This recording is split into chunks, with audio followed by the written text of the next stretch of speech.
Selamat siang bagi kita semuanya. Perkenalkan kami dari kelompok keamanan perangkat lunak. Nah, berikut presentasi kami untuk tugas week 1.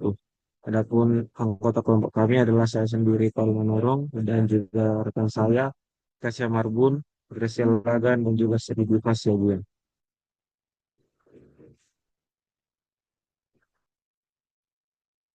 Adapun kasus yang kami akan pada tugas kali ini adalah kasus data breach, yakni kebocoran data anak usaha Pertamina oleh hacker Desjardins pada September 2022. Kebocoran data atau data breach yang terjadi pada anak usaha PT Pertamina Persero pada September 2022.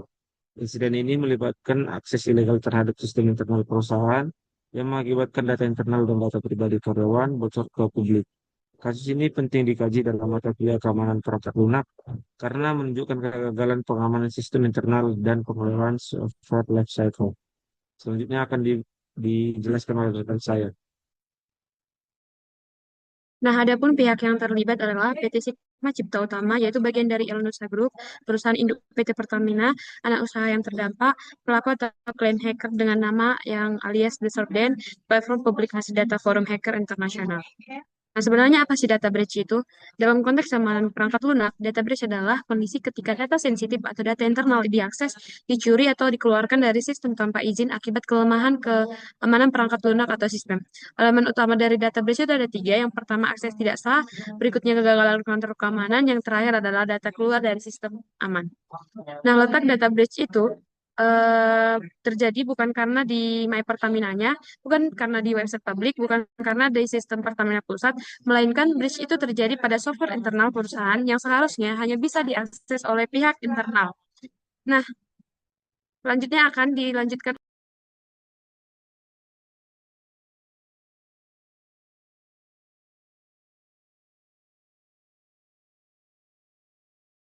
aplikasi perusahaan, yaitu digunakan untuk penajam data karyawan operasional internal.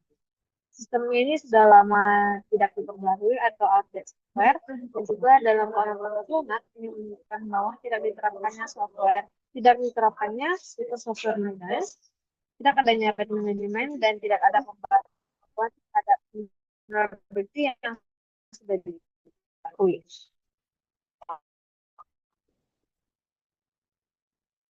Ada kronologi teknis terjadinya data breach adalah 7, yaitu urutan internal tidak update dalam jangka waktu lama. Yang kedua, muncul celah keamanan atau vulnerability pada sistem. Yang ketiga, hacker menemukan dan mengeksploitasi celah tersebut. Kemudian, hacker berhasil menembus autentikasi sistem. Kemudian, hacker memperoleh akses ke server internal dan data berhasil dibaca disalin ke keluar sistem. Dan yang terakhir, sebagian data dipublikasikan ke forum hacker. Adapun jenis celah keamanan atau vulnerability, yaitu walaupun detail teknisnya itu tidak dipublikasikan sepenuhnya, aplikasi kuat menunjukkan adanya software vulnerability atau basis besar. Lemahnya kontrol, yaitu autentikasi dan otorisasi.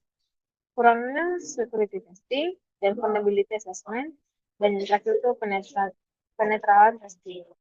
Ini adalah masalah klasik dalam keamanan perangkat. Data apa sih yang bocor? Karena breach jadi bisa kenal.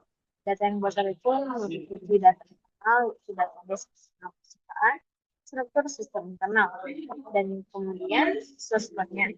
Pada program aplikasi internal, risiko digunakan untuk dan yang ketiga itu data pribadi karyawan yang meliputi nama lengkap, nomor ID pegawai, tempat dan tanggal lahir, alamat, pendidikan, serta informasi personal lainnya. Data ini itu termasuk konfidensial dan sensitif data. Kenapa ini sangat berbahaya? Dari sudut pandang keamanan perangkat lunak, suspek bocor itu artinya sistem mudah direkayasa balik. Data harus bocor artinya data bisa dimanipulasi. Dan kemudian data pribadi bocor artinya risiko pencurian identitas. Sistem internal terekspos artinya ancaman serangan kelanjutan. Dampaknya bukan hanya sekali, tapi jangka panjang. selanjutnya oleh rekan saya. Adapun akar masalah atau root cause analysis yaitu penyebab utama data breach tidak diterapkannya Secure Software Development Lifecycle atau SDLC, aplikasi internal tidak di-maintain, tidak ada security update, lemahnya audit keamanan sistem. Masalah utamanya adalah kegagalan pengamanan perangkat lunak bukan semata hacker. Next. Kaitan langsung dengan mata kuliah keamanan perangkat lunak ialah kasus ini menunjukkan pentingnya secure coding, patch management, software update berkala, audit dan pengujian keamanan, perlindungan data internal. Tanpa keamanan perangkat lunak yang baik, sistem internal sama rentannya dengan sistem publik.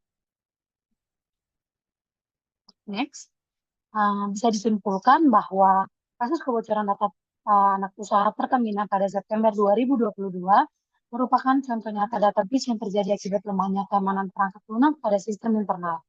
Aplikasi internal yang tidak diperbaharui membuka celah keamanan yang kemudian dieksploitasi oleh hacker sehingga data internal source code. Sekian yang bisa kami sampaikan. Apabila ada kesalahan kata, saya mohon maaf.